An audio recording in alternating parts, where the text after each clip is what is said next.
Hello and welcome to Live in the Hive, the only online magazine show dedicated to theatre across Greater Manchester. If you love your theatre, you're in the right place because for the next 30 minutes, we've got news and interviews from the wonderful world of shows. Now, I'm Michelle Eagleton. I am here every Sunday in the Hive. You might be watching on the Facebook page of I Love Manchester. A big hello if you are. That is the iconic city brand dedicated to community and culture.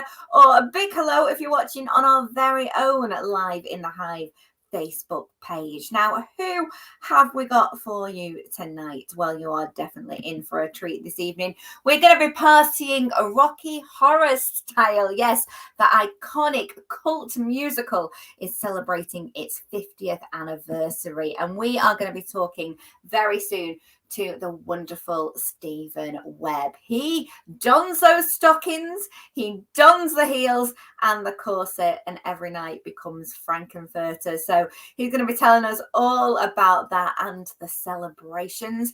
And then we've got the wonderful Mina Anwar, a brilliant actress from Lancashire.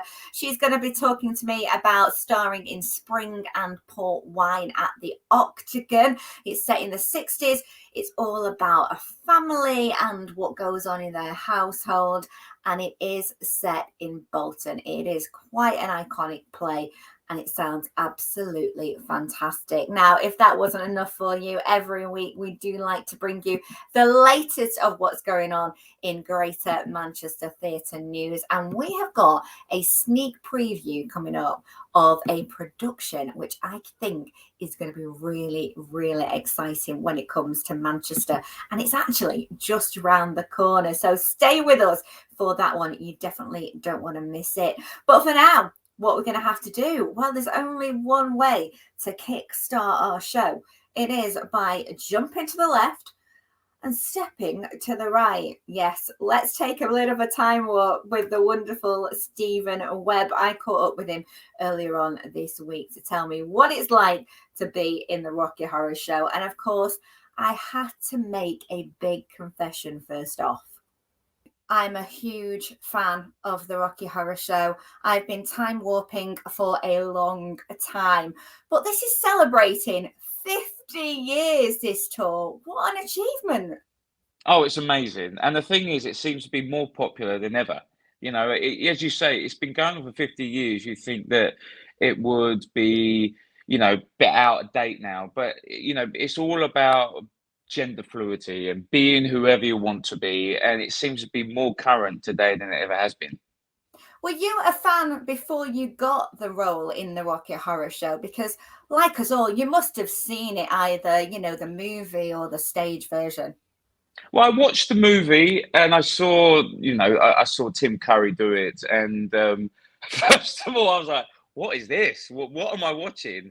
And then I think I was young then. And then when I started watching it again, I absolutely fell in love with it. And I never saw the live stage show before getting the role.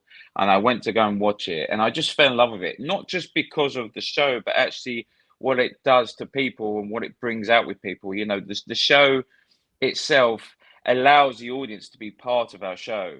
Obviously, that there are call outs in the show, and there's not another show like it. It's very immersive, and what you get, you get a different performance every night, not just by us, but also by the crowd, because you just don't know what you're going to get. Oh, And I the absolutely crowd love it. are the stars of the show as well, just as you say. I mean, they heckle a lot. We'll get to the heckling in a bit, Stephen. But let's take you back to, the audition, because a little bird told me that you thought you were going to be up for Brad Majors when you were first going for it, right? No, that's right. My agent phoned me up and said, "Look, we've got you an audition for the Rocky Horror Show." I said, "Perfect." I said, "I thought I was going up for Brad, Brad Majors, the hero of the show." And they went, "No, you're up for Frank." I went, "What?" No, never in my imagination. I never thought I'd be up for it. One, I always thought it'd always be, either some form of celebrity or it was never in my head that I'll ever be able to play a role like that because it's so iconic. Mhm. So anyway, when I went in, they gave me the song "Sweet Transvestite" and they gave me a few lines to learn. And I thought I can't just stand there and sing Sweet Transvestite. So I ended up putting on some heels, putting on some tight jeans, and I had like this Getting in the vest role. underneath. And I literally stripped off and strutted around the rehearsal room and flirted with, the panel that all sitting there just watching. They were filming it for Richard O'Brien, and it seemed to do the trick. And yeah, now I can't seem to get out of it. This is like my third year I'm doing it, and I absolutely love it. I've got to take my hat off to you, though. I mean, to just put heels on like that and be able to strut around in them, Stephen, fair Mm. play. Yeah, I must admit, I became quite natural with the heels. I was when we were in rehearsals for 5 weeks. They said, "Do you want to wear your heels over?" I was like, 100%, because it completely changes you. I've got huge respect for anyone that wears, heels because they hurt. But I absolutely love it, and people that come out and see me after the show never really expect it to be me, and Mm. that's what I love about it, because obviously I'm a lot shorter, and I haven't got, everything is left to, it's not a lot of it is left to the imagination, let's just say. You see pretty much a lot of me, but yeah, it just completely changes the way you feel, and with all the makeup and the wig and everything, I feel it's like an alter ego I have, Definitely. with I him. mean, not just the heels. I mean, I've worn a corset before, and I've got to say, they are kind of restrictive. So the fact that you move around and you Yeah. sing in a corset, was that challenging? So the corset was made for me, but when obviously it doesn't really give when you first start doing it, and once I started sweating in it and everything, it starts moving around. But it was a bit of a struggle the first week or two, because trying to breathe and jumping up and down around stage, it was a struggle. But again, now it just feels like part of me now. As soon as I put it on, it's like molded to my body. So the only thing is, I can't eat what I want to eat. I have to be really careful what I eat, because otherwise I look like a pig in a blanket. Oh, sure. I have seen you on stage. You look absolutely fabulous. And I tell you what, you're really good at coming back with the hecklers. We mentioned them before, but Yeah. I mean, that in itself is really something that the whole cast have got to master. Do you get given some of the retorts to start with and then just build on your own?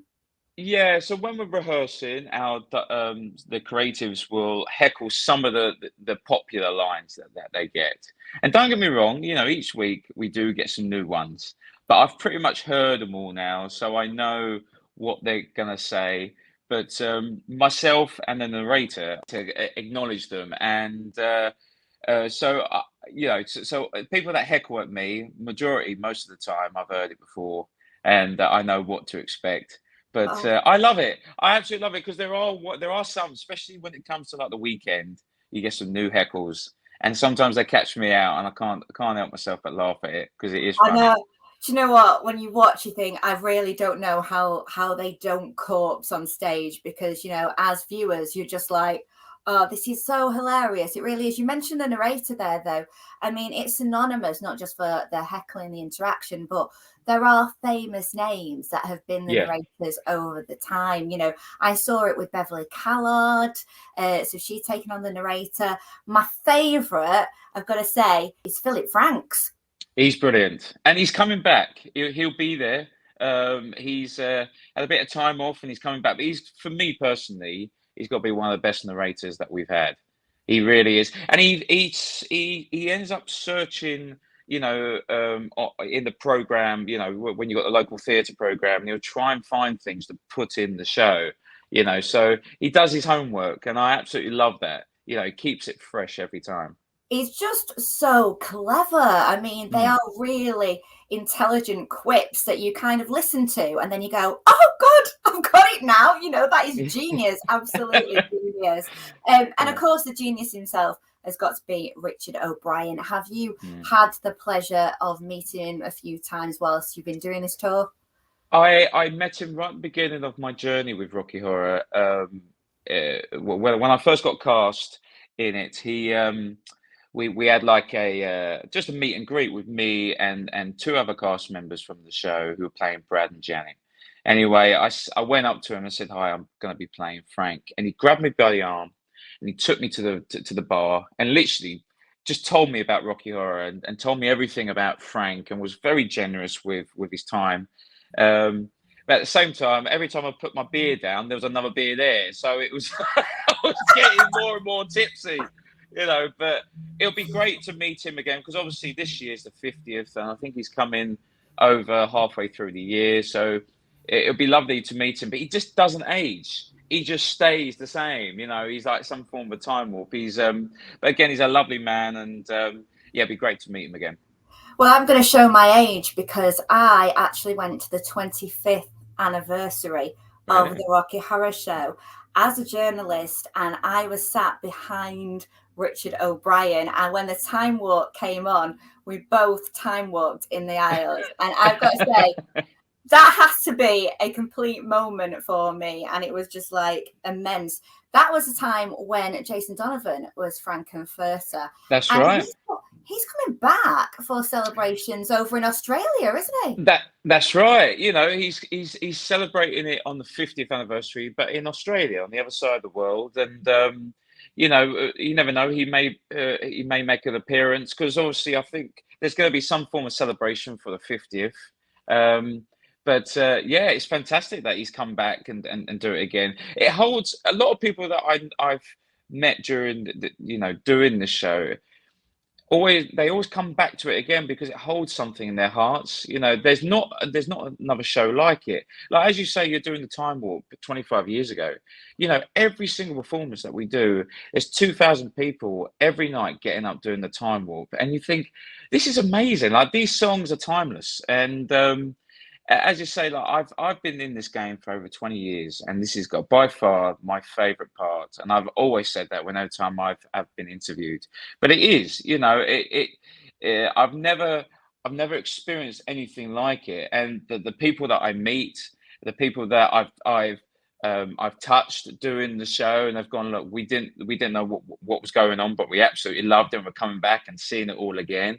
And people that feel like they don't know where they fit into society, and they come and watch this show and they feel like it's a safe space for them. It's given them the confidence to be whoever they want to be and actually have a real good time. Because at the end of the day, you know, that's what we do for a living. We're here to entertain people, and you're guaranteed to have a good party and have a good time and actually feel like you're part of our show.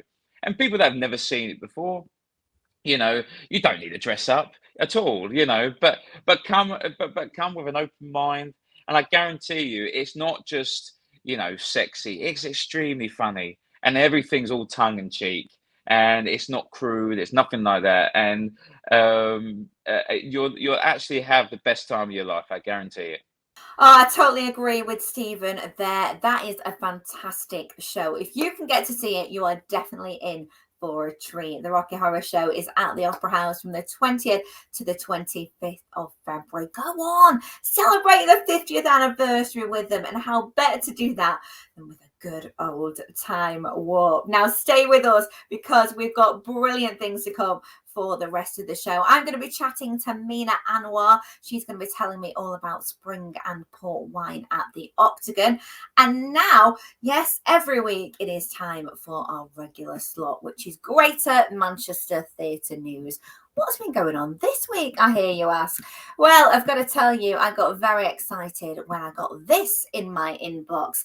Steve Coogan is going to be interviewing Frank Cottrell Boyce at the Shakespeare North Playhouse in Prescott. This is going to be a fantastic night. One night only on the 4th of February. Get your tickets now. It's going to go really, really fast. Steve is an absolute comic genius.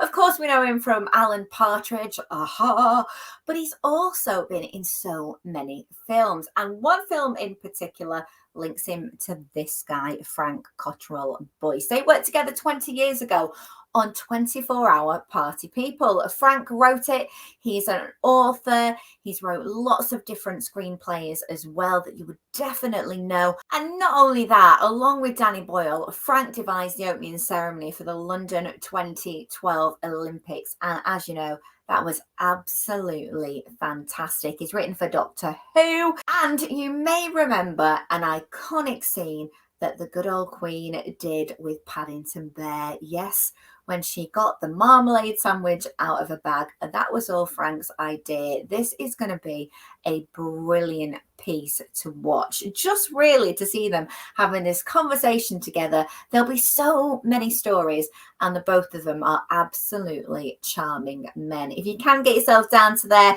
it is going to be a complete treat. Like I said, it's on the 4th of February at Shakespeare North Playhouse. Definitely worth that trip to Prescott. It is a beautiful theatre, so a great venue to see these guys in.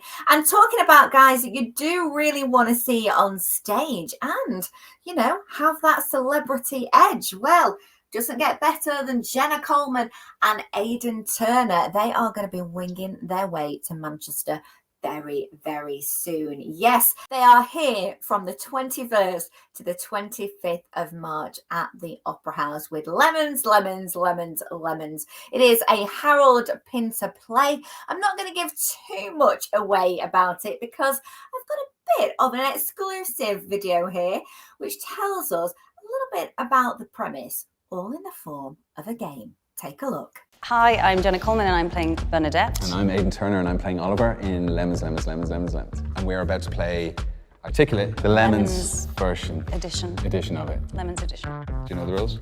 No. No, I don't either. Okay, let's go. You go first. Oh my goodness. Okay, you like this one. This is good. But when you write letters together, what do they form? Word. And another word for restriction. Limit. Yeah, there we go. That was very good. I'm feeling, it's like Ruby. Waxy, sour, a very bright colour. Oh, this is lemons. I'm just wondering how many of those lemons are there? Lemons, lemons, lemons, lemons, lemons. Boom. The venue that we are playing this show. Can you imagine if I didn't know? Yeah, I was about to say. How? Yeah, yeah, good one. Where do you live? Oh, huh? Oh, come again? London. Okay, yep, Yeah. boom. A city up north. Newcastle. Maybe one related to the play. Ah, I see where this is gone. Manchester. Yes. And maybe just like another city like south of that. Never been there, but Brighton. Yes. Does it show on television, right? There's ballroom dancers on it? Strictly. Second word, like another word for restricted or Limited. Oh, yeah. Strictly limited availability. Oh, run. Run. You did a run. You did just do a run. That feeling that you get in your heart. Love. Okay, so love. Yeah. Love you. Oh. Dum, dum, dum, dum, dum. Oh. That's sweet. Heartburn. Heartburn, though. Bloody heartburn. If somebody's in a show, if you're in a Star. Yeah, and you're Starring. You're included, yes. Second word is your name. Starring Jenna Coleman and Aidan Turner. Yeah. The Manners Hatters them to articulate, I haven't got a clue about, honestly. But what I can tell you is Lemons, Lemons, Lemons, Lemons is a romantic comedy. It's very tender and it's all about what we say, how we say it, and what happens when we can't say anything anymore. And I think this is going to be brilliant. It's already being touted as the show to see in 2023. And it's coming here to Manchester, which is brilliant. So do try and get your hands on a ticket while you can. It's only here from the 20th to the 25th of March at the Opera House. Brilliant actors there, Jenna and Aidan. And talking of brilliant actors, well, I got the chance to catch up with a brilliant actress called Mina Anwar. You might know her from The Thin Blue Line, Happy Valley. She has been in loads of stuff and she's currently getting ready to star on stage at the Octagon in Spring and Port Wine. Now, this is known as the Bolton play, but as Mina says, it really does have something for everyone. It's as much relevant to lots of Lancashire people as it is to Bolton. I know it's kind of set here, but I think, to be honest, it's quite a universal story about families. Yeah, it totally is. It's really stood the test of time because this one has been going for quite a while. I mean, it's originally anyway set in 1960s, isn't it? In the working class family that you are the matriarch, Daisy. Yeah, that's right. Yeah, it's set in. We're set in ours in 1966. Yeah.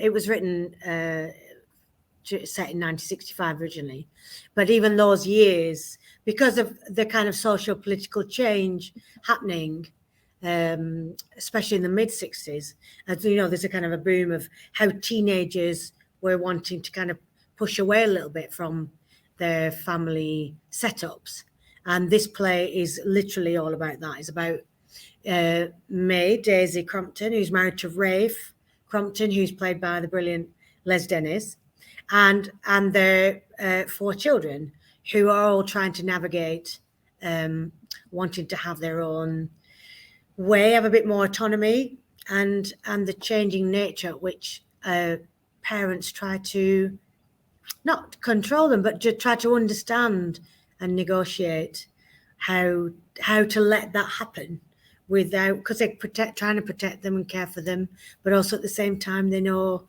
that, you know, times are changing. That's what it says in the play. So yeah. And I think Les's character, your husband, has more difficulty with that letting go, doesn't he? Because I feel like as the mum of this, you're maybe a little bit more lenient, although you've got your own secrets, haven't you, Mina? I don't know how much we can say about that. Well, you can say a lot about it, actually, but the thing is, they're not so much secrets as she's trying to just constantly trying to like look after the family and make sure that she's, you know, she says herself that she's given the task of being like the bookkeeper, you know, and Rafe has this thing of having the housekeeping money.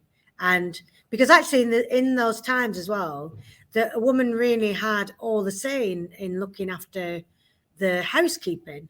But in this house, Rafe likes to make sure that she keeps that going. And that's kind of some kind of cause for gossip as well for the neighbours, because a woman not looking after her own household in terms of money was quite like an unusual thing. So she's trying to do that, not being very good at that side, nurturing the family, knowing all about what's going on with them. And bearing in mind that the play happens over one weekend. Yeah. So from Friday to Monday. So they're in like the fulcrum of all the changes that are happening to their family and how they're going to come out of it differently, literally over the space of 4 days. Yeah, and you know what? I think as well, you know, it is obviously about families, but I think northern families, you know, Lancashire families, they have really got that bond. There is that real passion. And not just Lancashire families. I mean, my you know, I'm from Indian heritage, and that's why this play is interesting, because I was born in Accrington. Actually, in fact, I was born in Blackburn, politically, because the maternity ward in Accrington was shut that year. They'd closed the maternity ward that year. So it's interesting how this play is very could be written now about what we're going through, about people trying to handle money, looking after themselves, you know, thinking about others who haven't maybe got as much and how lucky they are as a family, but at the same time how the youth are trying to push away from their parents. And I think it's really interesting because it could pertain as much to my kind of big Asian family as it could do to the Lancashire family that lived down our street where we grew up as well. And I think that's what drew me to it as well, because I'm, you know, there's many narratives that belong to you, and my northern Lancastrian heritage belongs to me as much as my Asian one. And I think this play sits well within a different, it's kind of represented in a way that's never been done as far as I'm concerned. I mean, I've never been asked to play Daisy before, and I just think it's brilliant to look at it. And for an audience who've never seen it, I think to come and see that it's as much of a sitcom. It's really funny. It's a heightened piece of theatre, and even though it's not realism in that sense, because when you read it, it's different from when you play it. To me, it's morphed into more like some of it's very high farce, some of it's very sitcom, some of it's very like kitchen sink drama. But I suppose now with like how we come at it now in 2023, a play that was written in the 60s, because it is a period piece, but it's also could have been written like yesterday. in terms of what it's talking about. And But how are it's you gelling brilliant. together? How are you Huh? gelling together as a cast then? How's the Yeah, rehearsal brilliant going? cast. Yes, because like we've got my kids, we've got Gabriel Clark, who was in Hollyoaks, we've got Natalie, Adam Fenton, who plays Arthur, and then we've got the wonderful Isabel Ford playing Betsy Jane. So we actually know we're just always hanging about together, and we do go to Olympus. We have fish on Fridays. We go because in the play they do fish on Fridays, and we won't be. We try not to go today because today the King's coming. So we don't know whether we're going to get in to have dinner because it's going to be. know that. Do you not know the King's coming to Bolton today? No. Yeah, it's what is it? The anniversary? Is it the town hall? 150th. It's our anniversary of the Bolton Town Hall. King Charles is coming, and the Queen Consort. Wowzers. Oh, yeah. They'll be getting the fish and chips. They'll be in there getting their orders in, Mina. While we're here, there's going to be hundreds, thousands of people out there, I reckon. I'm off to Bolton now. That's it. I'm getting in the car. I'm coming over to Bolton to join you. Yeah, and be careful because they've already said that some of the roads are shut because obviously the King's coming, you know. Oh, wowzers. Hey, talking of your very own King, though, you mentioned Les Dennis earlier on. Is he cracking you up in rehearsals? It's brilliant, actually. What's weird is, we've never met before. We never worked together before, and it feels like we've been doing that for a long time. We've actually been working together for years. It feels like that because it's really brilliant. Because those characters, even though they're like high, really funny as well, they've got us the same amount of depth of emotional scenes. We've got quite emotional scenes where, you know, they reveal those two people have been married for such a long time, reveal quite a lot of secrets to each other. So it's really brilliant, and we're having a laugh, but at the same time working hard because it's a big old play as well. So we're working hard and playing as hard. So it's very nice. Well, have you been watching Happy Valley? Because I remember you being in Happy Valley. Are you still watching the third series? Oh, I watch all of it, yeah. And Sarah, I've known her for years, Sarah. Before was Happy Valley, we did a film called Birthday Girl that Jonathan Harvey wrote. That we did. It was like a 400 set in Leeds. So we did a big like feature length TV film years back. Wow. So I've known her quite a long time. So doing Happy Valley was an absolute joy, and getting Sally Wainwright just sending you a part is just like the most amazing privilege. So yeah, I absolutely love it. And a little bit of a tidbit. I will give you a little tidbit. So in the, I don't know if people say, there's a scene where Sarah sat outside a cafe. Okay. Anyway, and that cafe is actually in Bolton. No way, is it? I love stuff like that. Because it's not actually about Bolton, but that cafe is in Bolton. Right. I love it. Like a deluge of people going, which cafe is that? There's only one cafe. It was in last week's episode. Very important scene with Siobhan and Sarah. But that cafe is actually here. I know. Oh, I do like a little behind the scenes gossip. Thank you very much, Mina. If you're a fan of Happy Valley, you will absolutely love that. I don't think I'll ever look at it in the same way again. Who would have thought it was Bolton? Bolton. And of course, Bolton is where Mina is at for the next few weeks, starring in Spring and Port Wine. It sounds like an absolute cracker, so do go and see it if you can. And if you want to find out what is going on elsewhere in the world of theatre, well, you can always check out the latest on I Love Manchester's website. And don't forget, we are busy on social every week, so do give us a follow at Live in the Hive 21. We are on Instagram and Twitter. Spread the word, tell your friends about it. We are here every Sunday night at 8 o'clock with our online theatre magazine show. We're on Facebook, the I Love Manchester Facebook channel, and we're also on Live in the Hive Facebook page as well. We've got loads of guests lined up for next week. I hope you join me then, and until then, have a great week, and I'll see you next Sunday. Bye for now.